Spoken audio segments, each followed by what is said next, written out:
यहाँ पर राज्यसभा में पहुँच करके भगवान कृष्ण गए तो वहाँ पर देखा राजा युधिष्ठिर बैठे तो हैं लेकिन बड़े उदास। जो कोई अच्छा एक बार बता, सरपंच बन जाता है ना कितना खुश होता है, हा हम सरपंच बन गए, खुश होता है क्यों माता, है ना। और यहाँ पर ये राजा बन गए युधिष्ठिर लेकिन दुखी बैठे हैं।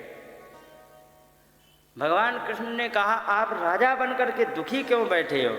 कहने लगे ओ में पश्यताम ज्ञानम हृदय रूढ़ दुरात्मना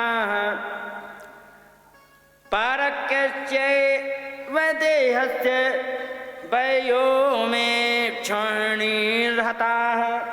अरे हमारी अज्ञानता को देखो, हमारी मूर्खता को देखो। मैंने इस देह के सुख की प्राप्ति के लिए अक्षौहिणी की अक्षौहिणी सेनाओं को हताह मार डाला। माने ये जो राज्य है हमारा ये खून से रंगा हुआ है। उन्होंने भगवान ने कहा ऐसी क्या बात कर रहे हो, ऐसी क्यों बात कर रहे हो, ऐसा कुछ नहीं है, आप राज्य करो अच्छी तरह से। अरे क्योंकि क्या करें, योद्धाओं की बात छोड़ दो, योद्धा हमारे भी मरे उनके भी मरे छोड़ो, लेकिन यहाँ पर बाल द्विज सुहन मित्र पितृ भ्रातृ गुरुद्रोहा ये किनके खून से रंगा हुआ है। कि बाल बच्चों के खून से रंगा हुआ है। तुम्हें पता है अभिमन्यु कितने साल के थे, 16 साल के थे कि नहीं, लेकिन उनसे भी छोटा एक और था दुर्योधन का पुत्र लक्ष्मण जिसकी आयु थी 13 वर्ष की, और जाकर के एक द्वार पर खड़ा हो गया। जैसे ही अभिमन्यु आए चक्रव्यूह के उसमें, जैसे ही अभिमन्यु आए उनको प्रणाम किया उसने, प्रणाम करके अब आगे जाने लग गए कि नहीं भैया ऐसा नहीं हो सकता, आप आगे नहीं जाओगे। क्यों आगे इसलिए नहीं जाओगे, हम द्वार पर रक्षा के लिए खड़े हैं, बड़े हो तुम्हें सम्मान दिया लेकिन आगे नहीं जा सकते हो क्योंकि हमारी ये जिम्मेदारी है, यहाँ ड्यूटी है। बहुत समझाया भैया ऐसा मत करो, तुम कहाँ खेलने खाने की उम्र है और तुम कहाँ युद्ध में आ गए हो, जाओ तुम। क्योंकि नहीं मैं युद्ध के मैदान में आया हूँ, युद्ध करेंगे, आप मुझे मार दो चले जाओ। और फिर वहाँ पर धिक्कारते हैं अपने आप को दुर्योधन, वो अभिमन्यु कहते धिक्कार है ऐसे क्षत्रिय धर्म को जहाँ पर अपने सगे लक्ष्मण जैसे भाई पर प्रहार करना पड़ता, वहाँ पर उन्होंने प्रहार किया, लक्ष्मण को मारा और मार करके तब आगे गए। ये बात है दुर्योधन उनको युधिष्ठिर को याद आ रही है। कह रहे कि मैंने अपने इस राज्य के लिए मैंने 13 साल के अबोध बच्चों को मरवा डाला और द्विज कितने ब्राह्मण मर गए, सुहृद कितने मित्र मरवा डाले। मित्र सुहृद माने हमारे हितैषी, हितैषी का मतलब ये है कि जैसे कि तुम्हारा परिवार हो जो तुम्हारे बचाव के लिए हमेशा तैयार रहे, आपत्ति विपत्ति में साथ दे, वे सुहृद होते हैं। ठीक है। भीष्म पितामह सबसे ज्यादा प्रेम अर्जुन से करते थे। किससे करते थे? और भीष्म पितामह को मारा किसने था?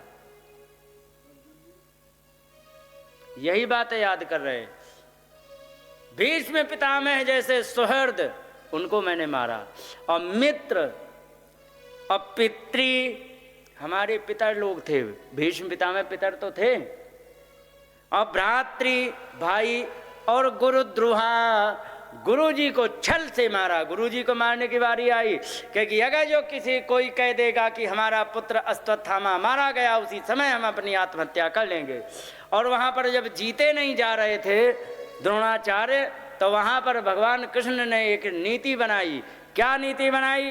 कहने लगे कि ऐसा करते हैं कि भीम के द्वारा हम अश्वत्थामा नाम का हाथी मरवा डालते हैं, और ये बात कहेंगे गुरुजी से तो गुरुजी मर जाएंगे।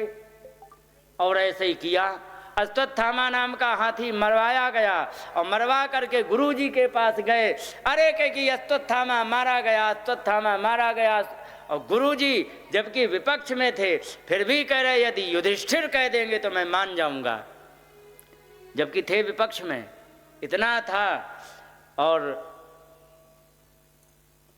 अब यहाँ पर बड़ी समस्या, युधिष्ठिर कैसे झूठ बोले, वे तो झूठ बोलते ही नहीं है।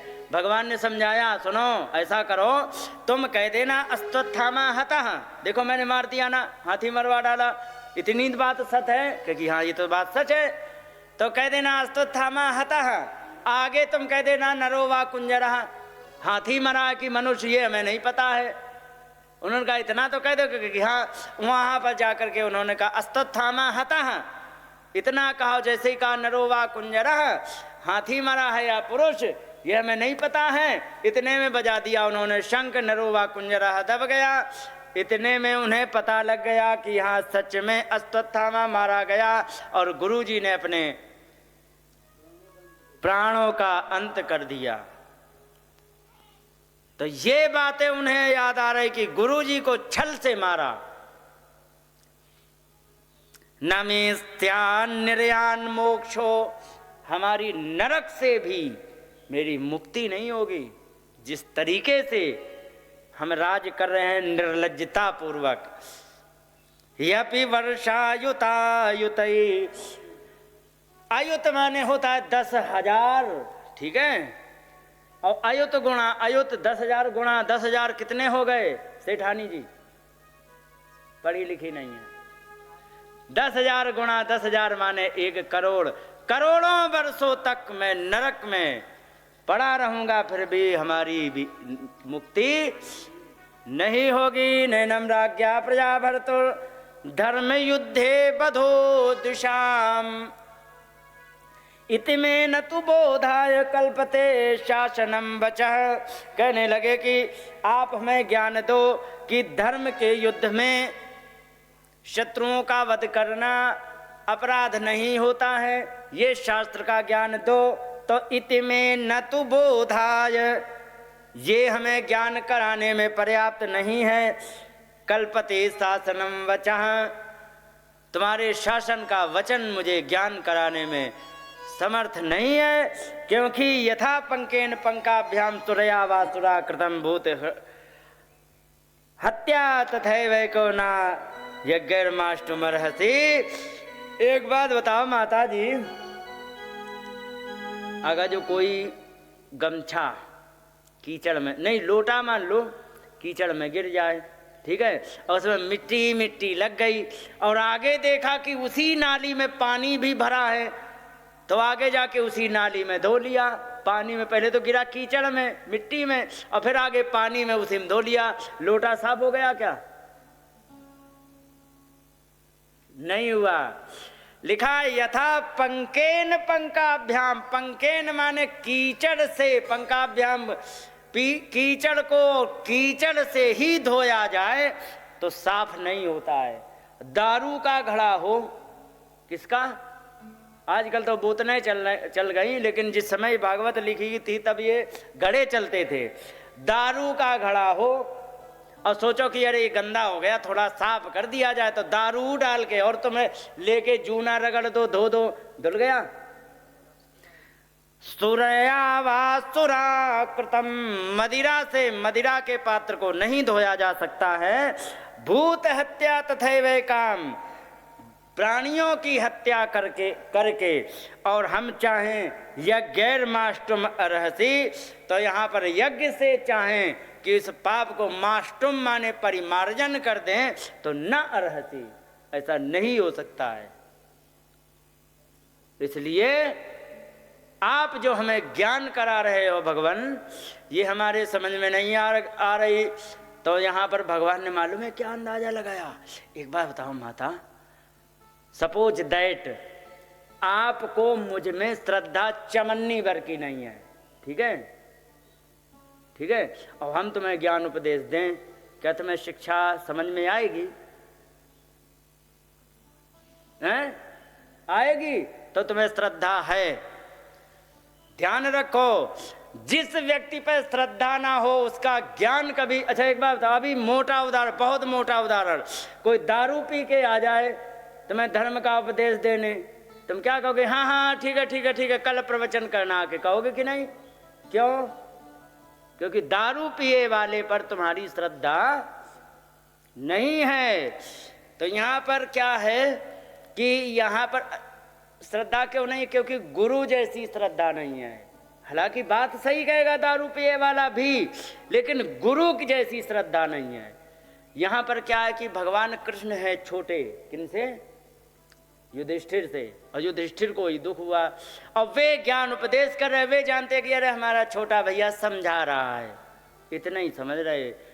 लेकिन ज्ञान कितना है वो तो अर्जुन से पूछो। अर्जुन को भी तब भगवान ने गीता सुनाई जब कही कि हम शिष्य हैं तुम्हारे, अब तुम सुनाओ। पहले चेला बनना पड़ता है। क्या बनना पड़ता है? और यहाँ पर वे बड़े भैया बने हैं, उनको ज्ञान सुना रहे, तो कैसे काम बने? भगवान ने सोची कि ऐसा करे, मैं तो डॉक्टर फेल हो गया, चलो अब जयपुर वाले डॉक्टर से मिलाते हैं। तो तुरंत लेके गए वहाँ पर भीष्म पितामह से। भीष्म पितामह तो बड़े थे ना। अब उन्होंने सोची ये जब सुनाएंगे यही बातें जो मैंने कही, नहीं कुछ नहीं सुनाएंगे, यही बातें जो मैंने कही हैं जब ये सुनाएंगे तो इन्हें समझ में आएगी। वहाँ पर गए, उन्होंने प्रवचन दिया। यहाँ पर तो मैं क्या बताए, भीष्म ने उनको उपदेश दिया। पहले तो बड़ी बड़ी बातें कही, माता क्या बताया जाए, अगर जो इसी में उलझ जाएंगे तो कैसे कथा पूरी होगी, हमें डर लगने लग जाता है। सुनाएं थोड़ा थोड़ा संक्षेप में, जल्दी जल्दी में। यहाँ पर एक बात कही गई है कि यहो कष्टम महो नान्य यदूनाम धर्मवर्धना जीवितुम नार्हत क्लिष्टम विप्रधर्म अच्युतात्रया। आप भगवान के आश्रित रह करके इस प्रकार के कष्ट को पाने के योग्य नहीं हो, क्योंकि धर्म नंदना, तुम धर्म के सुपुत्र हो, लेकिन फिर भी तुम्हें ये सारे कष्ट मिले। क्या संति थे तीरथ थे तुम्हारे पिताजी के मर जाने पर। और यहाँ पर क्या हो गया है, पानी बरस रहा, क्या आ गई? बोलिए गोविंद भगवान की जय।